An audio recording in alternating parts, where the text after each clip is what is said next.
¿Qué es la política? Dicen en sus descripciones más elementales que la política se divide en dos partes.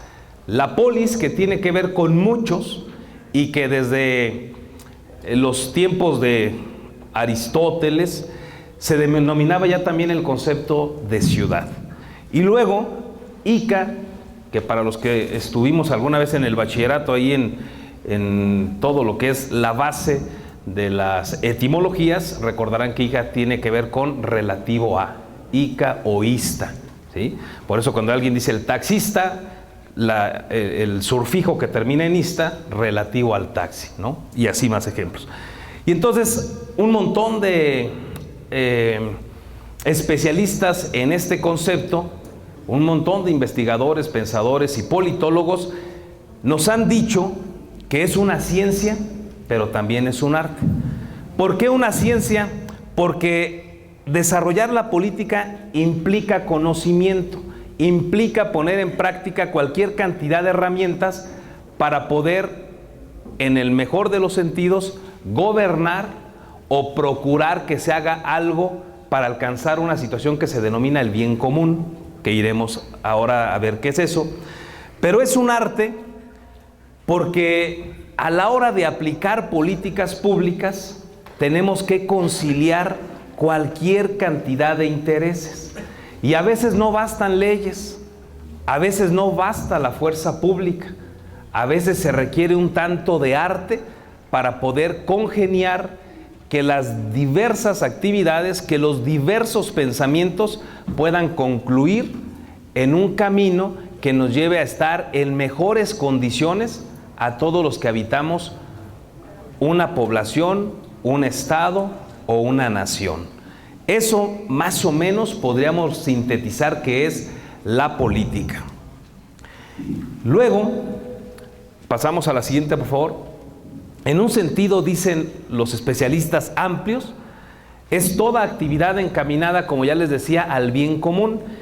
Y el bien común, que luego es un concepto que utilizan mucho los que están en el gobierno, es una manera de tratar de decirnos que tiene que ver con ese estatus donde todos los ciudadanos que habitamos un lugar estemos de la mejor manera posible.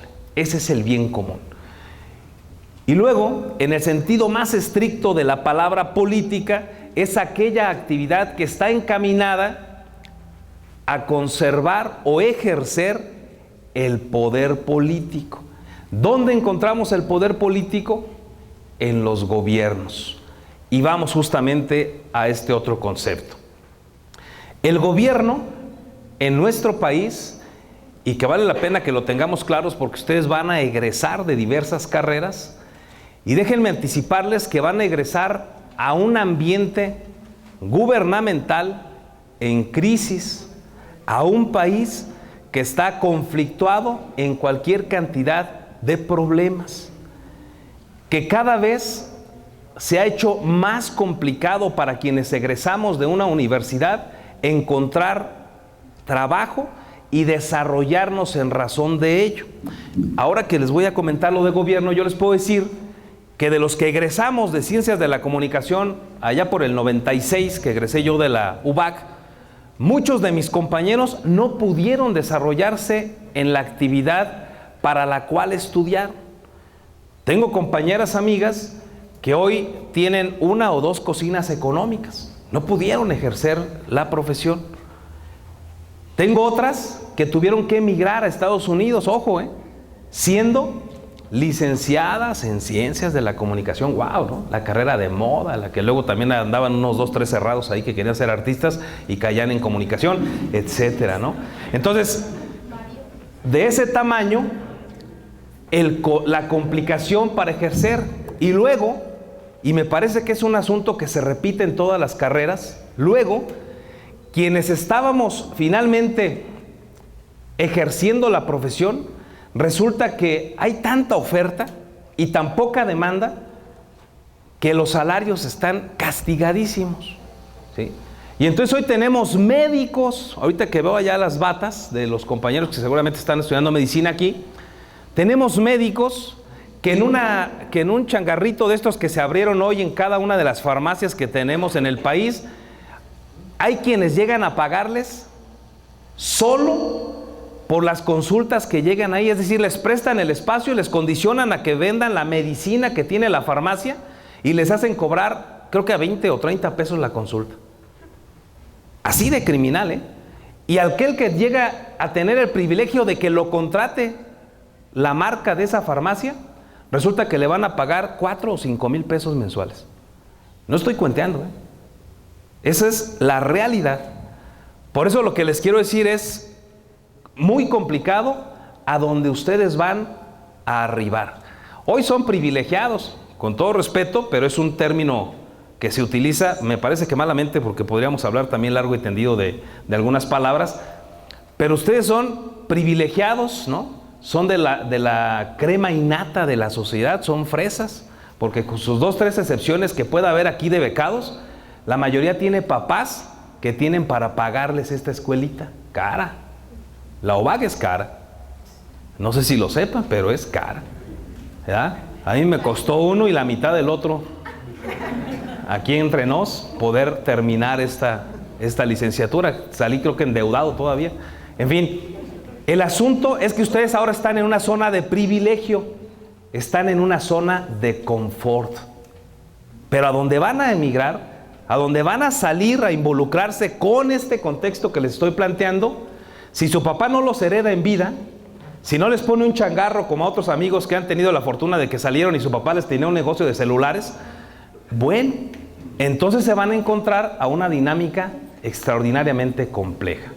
Y entonces hoy resulta que ser parte del gobierno tampoco está sencillo, porque el gobierno, el ejercicio del poder, está para un grupo de personas selectas. Y les voy a decir un tip aquí, que es lo que yo percibo. Ese grupo de personas, podríamos hasta denominarlo, para medio entenderlo, en una especie como de mafia. Yo les voy a decir una cosa, priistas, panistas, perredistas o del color que quieran, si yo les menciono nombres, van a ver cómo aún estando en la oposición desde hace muchísimos años, nunca han vivido mal. A ver, ¿ustedes creen que la familia Cárdenas padece hambre? ¿Se ha quedado desempleada en algún momento? No. ¿Y tiene cualquier cantidad de años? Bueno, nunca han podido gobernar los hijos del Tata ni los nietos a nivel federal, pero siguen llenos de lujos. ¿Ustedes han visto a un peje sufriendo hambre? No. ¿O han visto algún panista como de la familia Calderón, por ejemplo, que ahora que ya no son gobierno, la estén pasando mal? No. A nivel país hay un grupito de privilegiados, que ahora les voy a dar los números, que siguen viviendo bien, invariablemente del color al que pertenezcan. Les quiero decir esto para que luego también desde los partidos políticos no nos confundamos y no nos convirtamos en borregos de unos tipos que siguen siendo privilegiados desde el poder o desde la oposición, siendo del grupo selecto que está gobernando o siendo del grupito que se convierte en una presunta oposición, pero que sigue viviendo como rey, ¿no? Le damos al siguiente. ¿Qué es entonces el poder político? Ese grupito de personas que les hablo de los gobiernos tienen la facultad para tomar decisiones desde ahí. Y algunas cosas nos convencen a veces con su ideología, con sus propuestas, y por eso nosotros les damos el voto, ¿ya? Entonces hacen el uso de una fuerza que denominan moral, intelectual, a veces hasta del corazón. Pero tienen otro factor a su favor, el uso de la fuerza física, que se está retratada en la policía, en el ejército, en la marina, etc.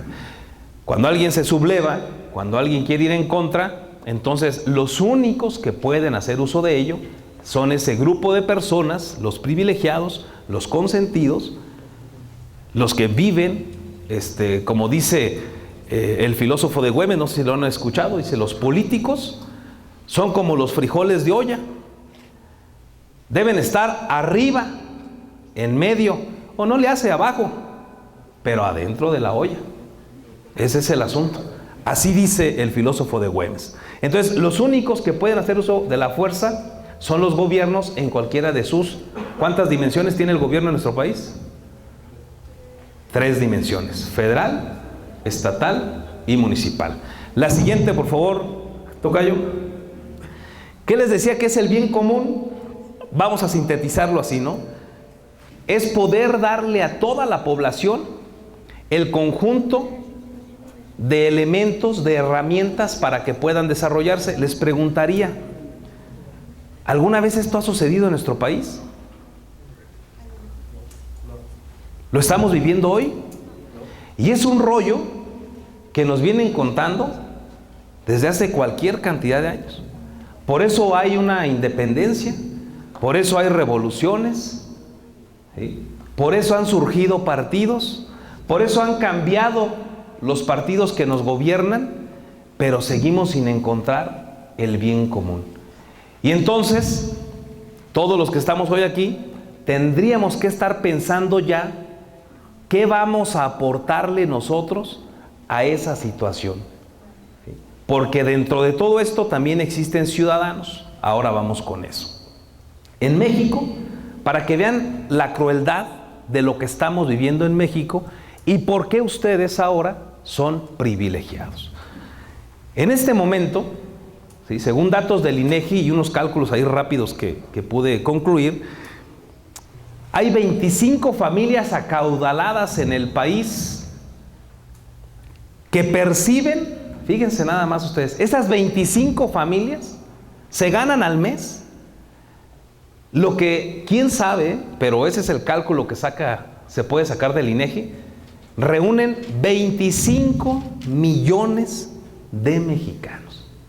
O sea, 25 millones de mexicanos se levantan diarios, se van a trabajar, cobran sus 1,800 algunos de ingreso mensual como salario mínimo, cuando otras 25 familias, ¿como qué nombres se les ocurren? Carlos Slim, ¿cuál otra? Los Azcárraga, ¿cuál más? ¿Ven? Todos esos que están ustedes pensando, agarran en cada mes, más o menos, lo que 25 millones de mexicanos.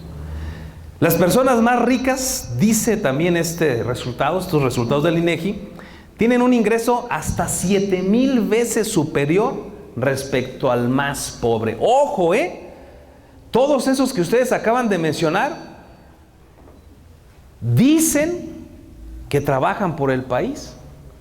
Todos esos aseguran que invierten en nuestro país para mejorar las condiciones. Todos esos dicen estar generando oportunidades de desarrollo. Y a lo mejor sí. Nada más que todavía no terminamos tal vez de encontrar el punto de equilibrio en el reparto de la riqueza de nuestro país. ¿Verdad? Y ya si ustedes quieren indagarle, chéquense cómo surge, por ejemplo, una fortuna del hombre más rico de nuestro país y de los más ricos del mundo.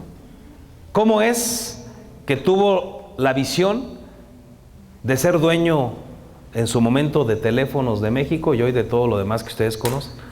Vale la pena conocerlo para que sepamos a dónde nos vamos a involucrar laboralmente ahora que egresemos de estas facultades. Lo que un mexicano gana en un día, una de esas familias, a otro le va a llevar 20 años o más. Por ejemplo, alguno de estos hombres que les comento podría estarse comprando un departamento, o ya lo tiene, como el que compró ahora Ronaldo, ¿no? en Estados Unidos, en Nueva York, que le costó, a ver quién se acuerda del dato, creo que dijeron que 15, 16 millones de dólares. ¿Cuántos de nosotros podríamos ver en alguna vez de nuestra vida, en nuestra cuenta bancaria, ay, mira, tenemos 20 milloncillos de dólares, ¿qué haremos con esto mañana, no? No. Y eso se repite justamente en nuestro país. Tocayo, la que sigue, por favor. Todo este gobierno, todo este reparto inequitativo que tenemos hoy de la riqueza y de cualquier cantidad de cosas más, está fundamentado con la expectativa de que cambie, mejore o progrese en un concepto que se llama democracia. Ese es el ámbito al que nos vamos a incorporar. ¿Qué es la democracia? Dicen también sus raíces etimológicas que se divide en dos partes: demos, pueblo; kratos, poder. Y entonces la democracia, qué padre, ¿no? Es el poder en las manos del pueblo, ¿sí? ¿Lo ven así ustedes? ¿Coincide? Y entonces nos dicen, la que sigue, Carlos, por favor, que está en el poder el pueblo, el poder radica en el pueblo, porque nosotros, los ciudadanos, votamos. Y esa es una de las características de la democracia. Cada determinado tiempo votamos y generamos nuevos gobiernos. Y nosotros dicen que votamos de manera totalmente libre. Y hoy se hace de manera anónima. Déjenme platicarles que cuando la democracia nace en Atenas, el voto era público. La gente que quería gobernar la paraban en un anfiteatro, en un lugar cerrado, y los que querían gobernar o ser parte del gobierno levantaban la mano. O alguien los proponía y pasaban al centro, y aquí los que estaban presentes decían: yo voto por fulano, no, yo por aquel no, porque es medio tranza, no, aquel es un idiota, ¿no? Idiota en aquellos años era la persona que preponderantemente estaba interesada solo en los asuntos privados, pero nunca había tenido la condición de aportarle a los asuntos públicos, a los asuntos de todos. Pero se votaba así, con ese valor civil.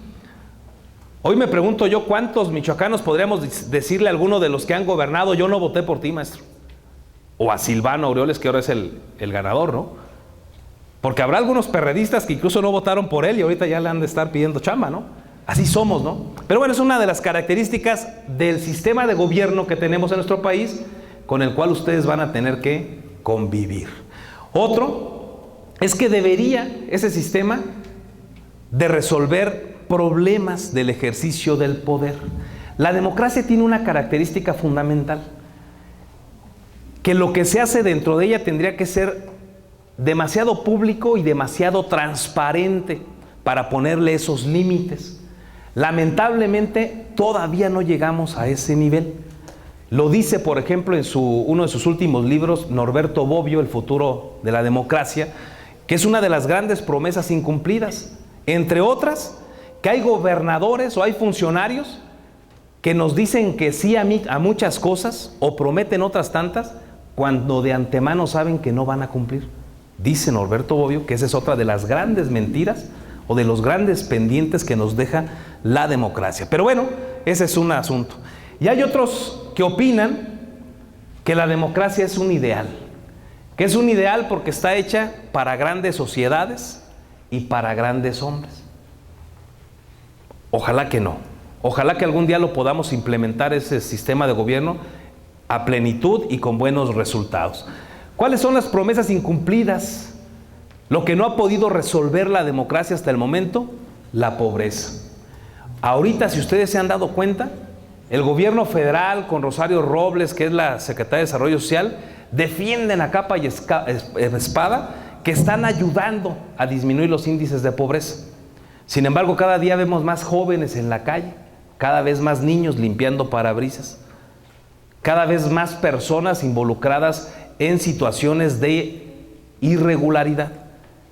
Entonces, ojalá que sean ciertas las cifras que están dando ahora, pero hay muchas que se contraponen.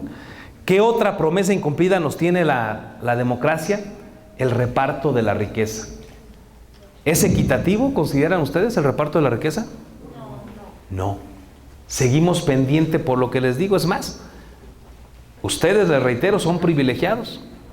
Michoacán es un estado donde de manera sorprendente, ante toda la crisis que padecemos, calculan que el 30% de la población estudiantil está en una escuela privada. En otras entidades de la República, por ahí leía también en días pasados algún especialista, el promedio es el 15%. Esto es inaudito. O sea, consideran que hay demasiada gente estudiando en escuelas públicas. ¿Qué pone en evidencia esto? Que el sistema público educativo sigue en el fracaso. ¿Qué le está pegando más a la educación en Michoacán para que pase al sector privado en lugar de que sea público? El magisterio, ¿no? Los conflictos que hay del magisterio en Michoacán. Es lo que se dice. Y bueno, que no hay oportunidades para todos. Ya les decía, ustedes van a tener que ir a un mundo donde van a tener a la hora que egresen que ser los mejores de su generación para encontrar un buen empleo. ¿Hay trabajo en todas las áreas de estudio? Sí. Pero lo hay para los mejores. Los otros, los que ahorita le están echando la flojera, los que buscan cómo salársela y verle el gabán al papá, al cabo que ni se da cuenta si vino o no a la escuela, van a pagar los platos rotos al poco tiempo. Entonces, hoy están viviendo super guau, porque algunos hasta carro traen y se vienen acá sin problema. Pero si esa condición cambia y el papá nuestro no tiene para solventarnos después, la gran pregunta es ¿qué van a hacer cuando vamos a incursionar en un contexto político con todas estas características en Michoacán o en otra parte de la República? Hoy tengo un amigo, un químico que por cierto da clases aquí, Abel Suárez se llama, quien tengo muchas cosas que admirarle a ese muchacho, y recién acaba de regresar de Cambridge. ¿Ya? Se fue a estudiar allá un tiempo porque está en el posgrado.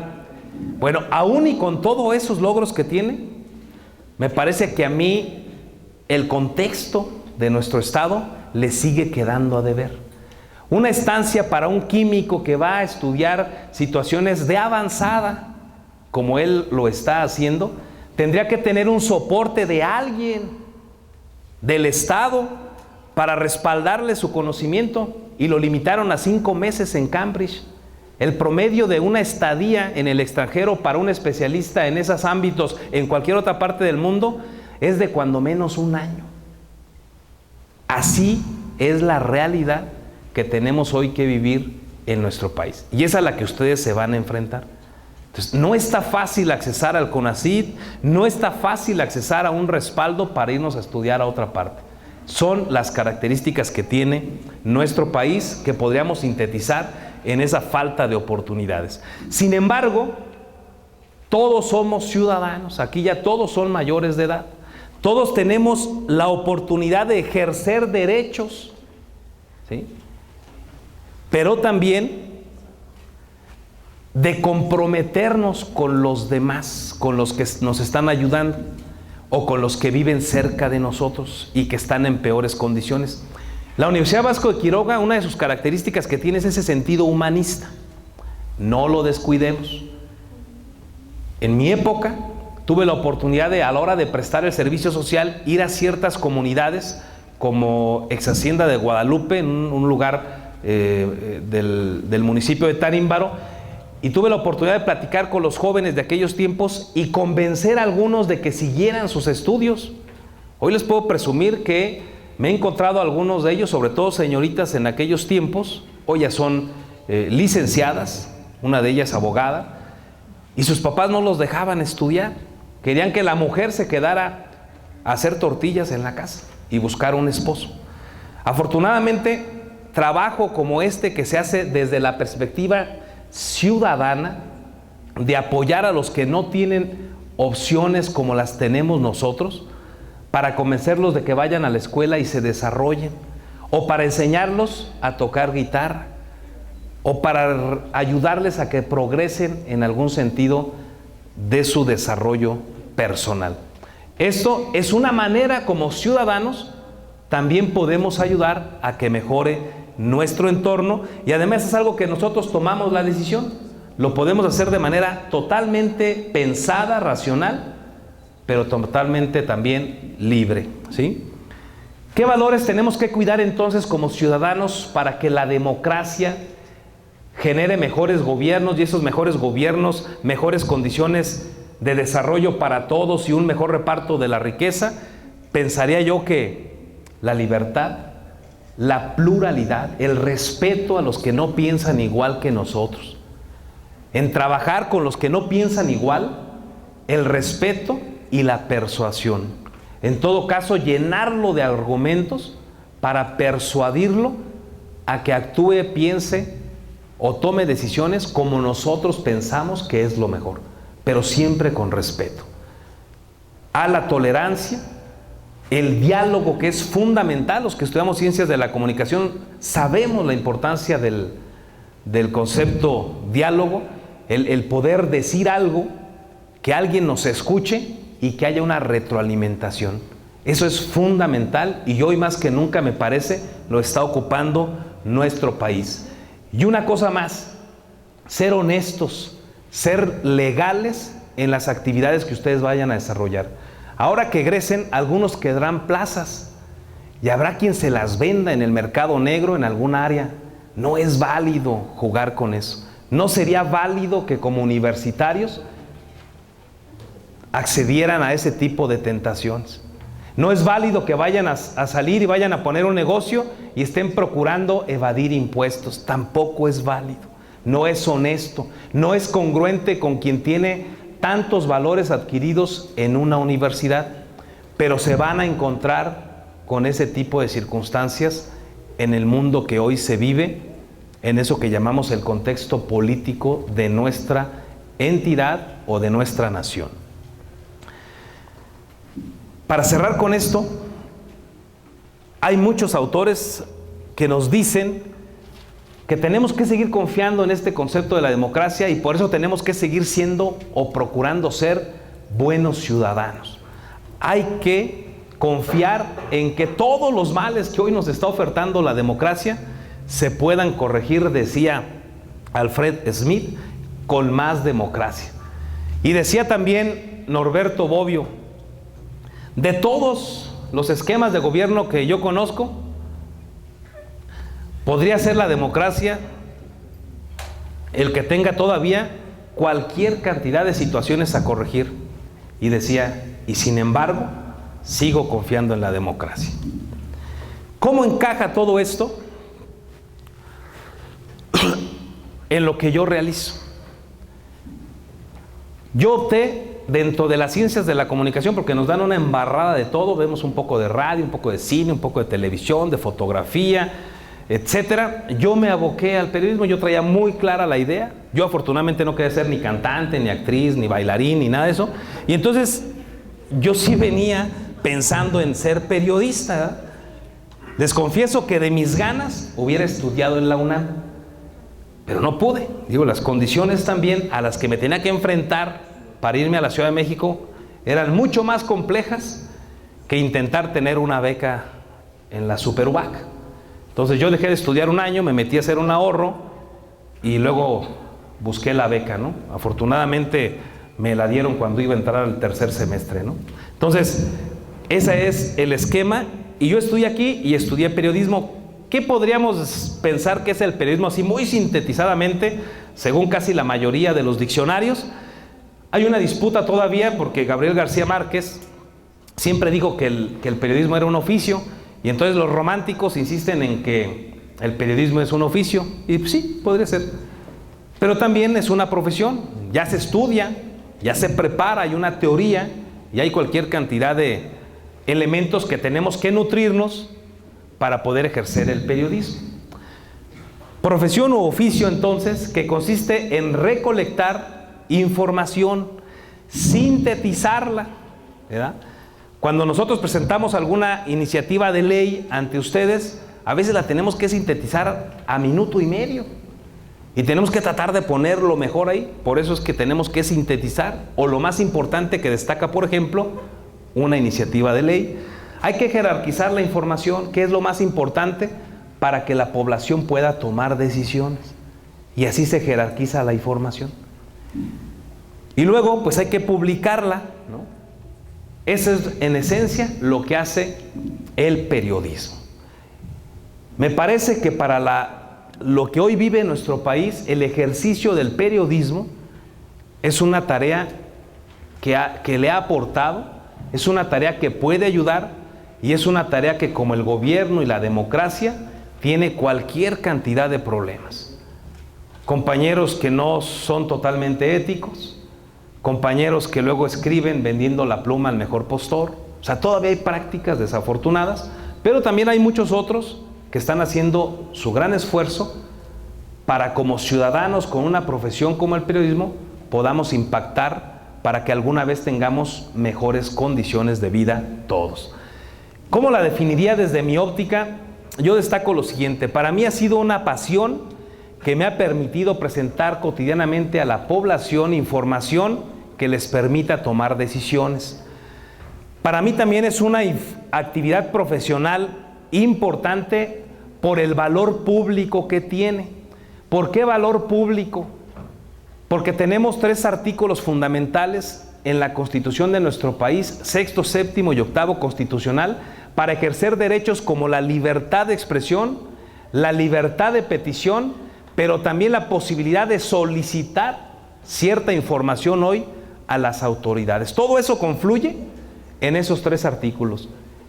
¿Y quiénes son, digamos, los recipientarios de eso? ¿Quiénes trabajamos diario con esos artículos? Los periodistas. Hay ciudadanos que se han interesado y a últimas fechas han sacado provecho de las leyes que tenemos en materia de transparencia para lograr información que es valiosa. La información, jóvenes, en cualquiera de sus áreas es fundamental para su buen desarrollo, es fundamental para que sepan a dónde ir, de qué manera ir, cómo ir, cuándo ir. ¿Sí? Entonces, úsenla.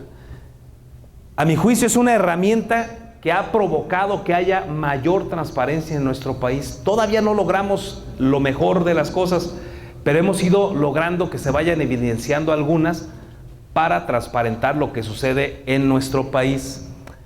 Es además una actividad profesional que permite ayudar a ciudadanos. Les comparto que alguna ocasión he tenido la oportunidad de que grupos de ciudadanos quieran ponerle el nombre, por ejemplo, de una compañera del trabajo o de un servidor a algún salón o algún área como estas, algún auditorio, porque nosotros logramos, por ejemplo, que se les destrabaran recursos, ¿no?, ante la insistencia periodística para construir un aula o una escuela. Cuando hemos visto el caso, por ejemplo, de los exbraceros que no recuperan su dinero, ha habido ciudadanos que se han venido en un camión entero y han llegado a mi oficina para pedirme que yo los represente y pueda ayudarles a recuperar su dinero. Anécdotas como esta me hacen saber y me hacen sentir feliz por ello, de que la profesión del periodista puede en algún sentido apoyar a la población.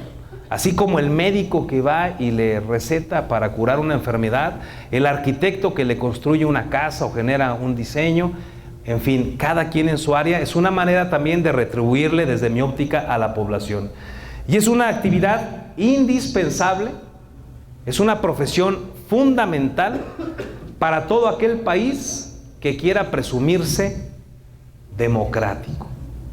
Un gobierno que se presuma democrático y no tenga periodistas, o no se ejerza el periodismo, o no tenga funcionando para todos las libertades de información y de expresión, simple y sencillamente no puede ser democrático.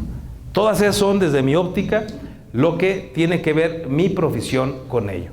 Si a alguien más le interesa, son algunos de los autores que hoy les vengo, digamos, a sintetizar de lo que es todo esto: política, gobierno, poder, ciudadanos, bien común y el ejercicio del periodismo. Insistiría una vez más, para si alguien tiene preguntas, estar a sus órdenes. No desaprovechen, jóvenes, lo que hoy están aprendiendo aquí.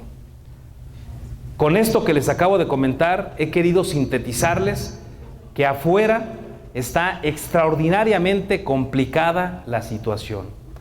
Ustedes van a llegar a tratar de encontrar empleo en un estado donde prevalece una inseguridad que nos evita que nos vengan a visitar turistas, que nos evita que algunas personas puedan vivir en sus comunidades y tengan que emigrar por miedo, que siga habiendo personas que pagan cuota para poder desarrollar su actividad profesional. Esa es una parte de la realidad de Michoacán. Es un estado que está prácticamente en quiebra. Los que estén pensando, oh, yo voy a ser ingeniero, voy a ver si me meto a una constructora y voy a hacer caminos. Bueno, los que los hicieron hoy siguen manifestándose en finanzas para que les paguen lo que les deben hace 1, 2, 3, 4 o más años, ¿verdad? Esa es parte de la realidad. En la deuda del banco, hoy Michoacán le debe a los bancos algo así como 17,000 millones de pesos. A proveedores o terceros institucionales, como se les llama, es decir, aquellos que le venden el papel al gobierno, los seguros de automóviles, las llantas, las gasolinas, etcétera, se les deben más o menos entre 12 y 14,000 millones de pesos. Eso sí nos están diciendo el total, ¿eh? Eso sí no está escondidón algo ahí por debajo de los escritorios. Y adicionalmente este año, solo este año, para quienes estudian contabilidad, Michoacán dispone de un presupuesto de 60,000 millones de pesos para todo el año, con la novedad de que a la hora que hicieron los gastos, en lugar de 60,000 le llegaron hasta 65,000 millones de pesos. Y entonces vamos a tener que terminar el año con un déficit de, cuando menos dicen las autoridades, 4,400 millones de pesos. Y la pregunta es, ¿de dónde los voy a agarrar? ¿Quién va a contratar más personal, por ejemplo, para el sector salud y con buenas condiciones y buenas prestaciones, si ni siquiera le han pagado a la pobre gente que está peleando sus bases o sus sueldos ya con las bases desde hace meses o años? ¿Cómo vamos a incrustarnos en esta compleja realidad cuando tenemos jubilados de la Secretaría de Educación que estuvieron pagando quién sabe cuántos años un seguro en MedLife, y el gobierno de Leonel Godoy, por cierto, dijo, no paguemos, vamos a usar esta lana porque tengo estas otras broncas, ¿no? Hay que tapar estos hoyos y dejamos destapado MedLife. Y entonces MedLife dice, bueno, pues yo no puedo responder por lo que ustedes me han comprado.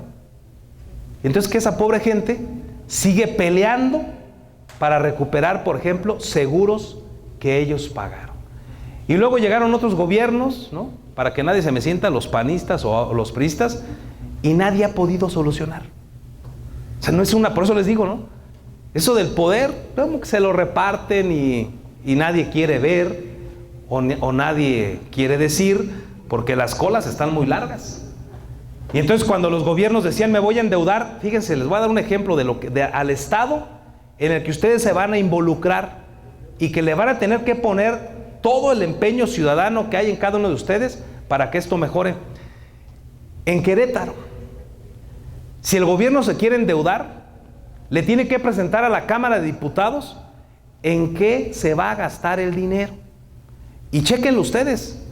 Y van a encontrar que dicen, pedimos 5,000 millones de pesos. Y se va a hacer con 3,000 millones esto y con 2,000 millones esto. Lo de 3,000 millones iniciaría a tal fecha y terminaría en tal fecha. Y se va a licitar de esta manera. En Michoacán, ¿saben cuándo se ha hecho eso? Nunca. Y aunque no se hacía, se mandaban las solicitudes de préstamos al Congreso para endeudar más al Estado y ponernos en esta condición que les estoy describiendo.